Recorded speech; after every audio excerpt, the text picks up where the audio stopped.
Welcome to Jackall Digital. I'm Simon and today we'll take a look at 3 programs that every new PC should have installed. Since I'll be formatting my PC, I've run a bunch of different programs to see what they have to offer. This list is made for normal and office use, so if you're looking for an advanced list, this list is not it.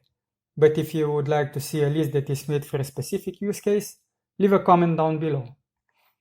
If you have a newly installed operating system, you will want to install a video display driver.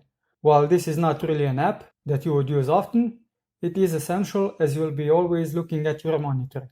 If you don't know which graphics card you have installed, you can check that by typing Device Manager in the search box or go to the control panel, System, and then choose Device Manager. Under Display Adapters, you should see the company name, AMD or NVIDIA, and the model, in my case GTX 1060. Search for the latest drivers in the web and install them. You can then adjust various settings, like the refresh rate if your monitor supports it. The second app that affects your monitor is f.lux. If you spend a lot of time in front of your PC, then this app can help you reduce eye strain. You can set it when it should be disabled, if you so choose, and you can select it how it should behave from the preset list. You will need a web browser. On Windows 10, you get Edge by default. Chrome and Firefox are popular alternatives, but you also have other options.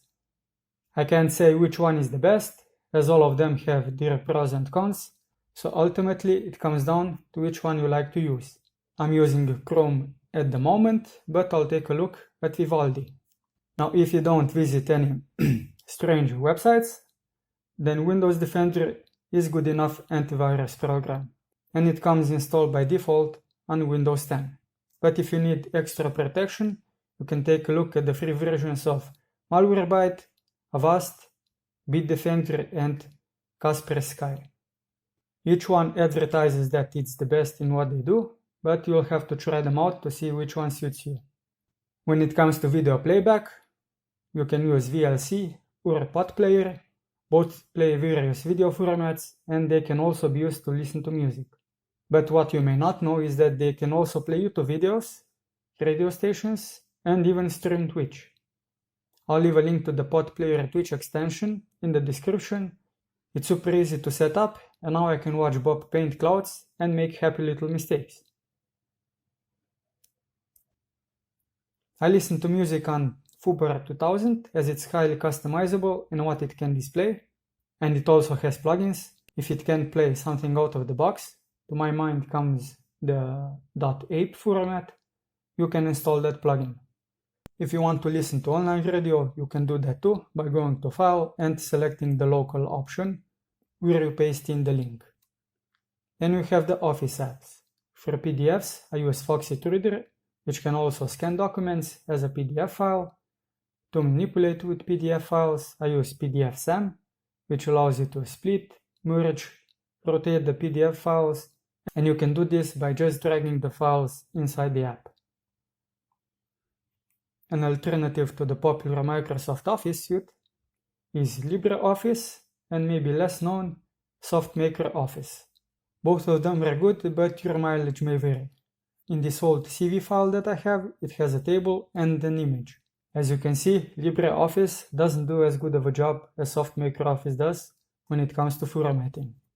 Now, if you just need something to type and has better formatting than the Notepad, you can use Notepad++. I've opened the same file in both apps, and as you can see, Notepad++ has a better formatting. It has clickable links, and it's a better typing experience. These are the default formatting settings, but you can change them how you like. On Windows you get Paint, which is just not good enough to edit images. Paint.net is a replacement for it, as it has everything that you might need. And if it doesn't, you can install plugins, as it has good community that makes them. 7-zip is for extracting and compressing files. You can compress files quickly using the Z or zip extensions and even emailing them. But if you choose the archive option, you can select a format that you want to compress it as, and also set a password. And while you can see the file name and the file type, you can't view it if you can't extract it, for which you need a password. And that completes my list. But I would like to know which, let's say, 5 apps you just can't live without.